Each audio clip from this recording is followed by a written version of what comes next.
So now we are discuss question number 5. What length of a tarpaulin? tarpaulin एक तरीके से आप 3 side का कोन मान लीजिए. tarpaulin कपड़ा होता है 3 मीटर वाइड है जिसकी विड्थ कितनी दी गई है आपको 3 मीटर. ठीक है. Wide will be required to make a conical tent. अब इससे आपको एक कॉनिकल टेंट बनाना है जिसकी हाइट आपको लिखनी है बनानी है 8 मीटर.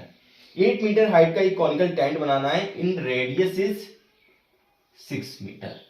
रेडियस आपको कितनी दी गई है 6 centimetre 6 metre. Assume that the extra length of material.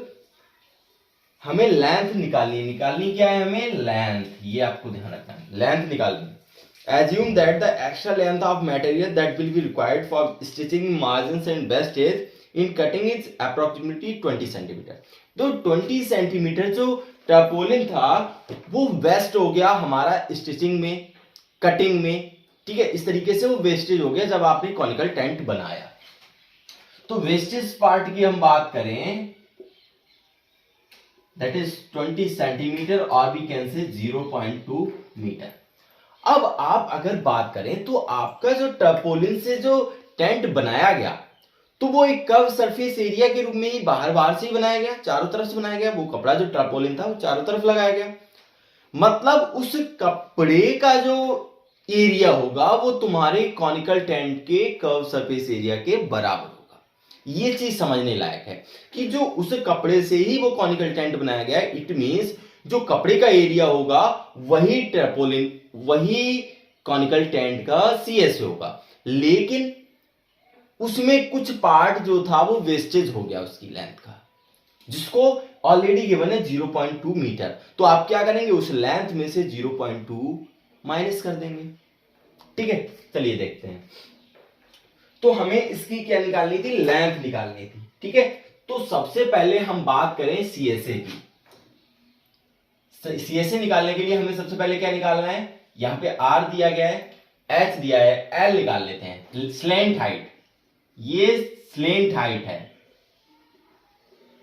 और ये एल डैश नाम दे देते हैं.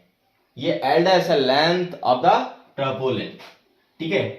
तो स्लेंट हाइट की अगर हम बात करें तो square root of H square plus R square.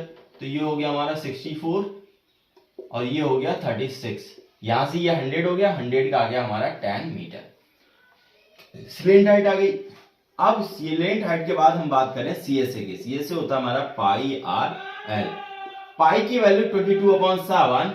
Are is 6 and L is find out 10. ठीक है. एल हमारा 10 आया. जब आपने इसको सॉल्व किया तो आया आपका 188.4 मीटर स्क्वायर. जब हमने इसको मल्टीप्लाई किया तो यहां से आएगा 188.4 मीटर स्क्वायर. इसको हमने सॉल्व करके रखा है. ठीक है. अब ये मेन आपका ऑब्जेक्टिव क्या है क्वेश्चन को समझना. कैलकुलेशन आप कर सकते हैं. अब ये सीएसए का जो एरिया होगा वो that is equal to the area of tarpaulin. Area of tarpaulin is equal to CSA. अब एरिया क्या होता है लेंथ इंटू विड्थ और सीएसए क्या होता है 188.4. लेकिन लेंथ में से कुछ सीएसए जब आपने फाइंड आउट किया तो सीएसए में आपने देखा है कि वही वेस्टेज वाला पार्ट तो यूज होगा नहीं ना ही मेजर किया जाएगा. मींस एल माइनस 0.2 और विड्थ ऑलरेडी गिवन थी आपको 3 इक्वल टू 188.4.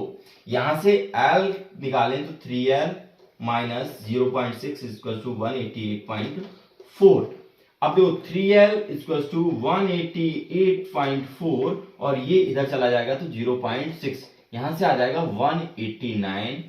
3L की वैल्यू L की वैल्यू 189/3. इसको जब आप कट करेंगे 63 metre. That is the length of the tarpaulin not its slant height of a cone. ये क्या है लेंथ ऑफ द टर्पोलिन. तो एक बार अच्छे से देखते हैं कि हमको विड्थ दी गई थी टर्पोलिन की, हाइट दी गई थी टेंट की, रेडियस दी गई थी टेंट की और लेंथ ऑफ द टर्पोलिन हमको फाइंड आउट करनी थी. किसकी लेंथ फाइंड आउट करनी थी? टर्पोलिन की, जो कि 3 मीटर वाइड था। ठीक है, तो ये हो गई 63 हमारी